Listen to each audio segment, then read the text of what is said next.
hi hello నమస్తే ఎలా ఉన్నారు అందరూ బాగున్నారా నేను ఈరోజు పాలక్ పన్నీర్ చేస్తున్నాను అయితే అందులో ఉల్లిపాయ ఆవాలు జీలకర్ర ఉల్లిపాయ వేసి కొంచెం పసుపు వేసి ఫ్రై చేశాను అల్లం వెల్లుల్లి పేస్ట్ వేసాను కొంచెం ఇప్పుడు పసుపు వేసాను తర్వాత పాలక్ మిక్సీ చేసుకుంది పోసాను అందులో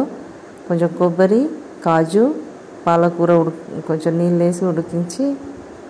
ఎత్తి గ్రైండ్ చేసుకుంది కొంచెం ధనియాల పౌడర్ కారం పౌడర్ ఉప్పు వేసాను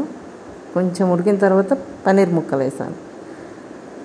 పన్నీర్ ముక్కలు వేసుకొని బాగా కలుపుకోవాలి ఇలా మంచిగా మిక్స్ అయ్యేటట్టు కలుపుకొని అవసరమైతే కొన్ని వాటర్ వేసుకోవాలి చిక్కగా అవుతుంది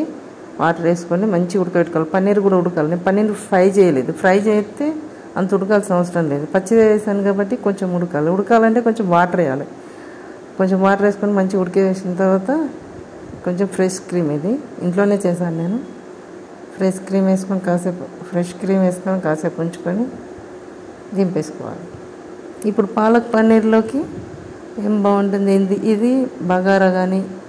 రోటీ చపాతీ పరోటా ఇక నేను పరోటా చేస్తున్నా కొన్ని పరోటాలు కొన్ని రొట్టెలు చేశాను టేస్ట్ అయితే వస్తుంది పాలక్ పన్నీరు మీరు కూడా ట్రై చేసుకోండి ఎలా ఉందో తిని చూడండి ఇలా నెయ్యి వేసుకొని కాలుస్తున్నాను పరోటాలకు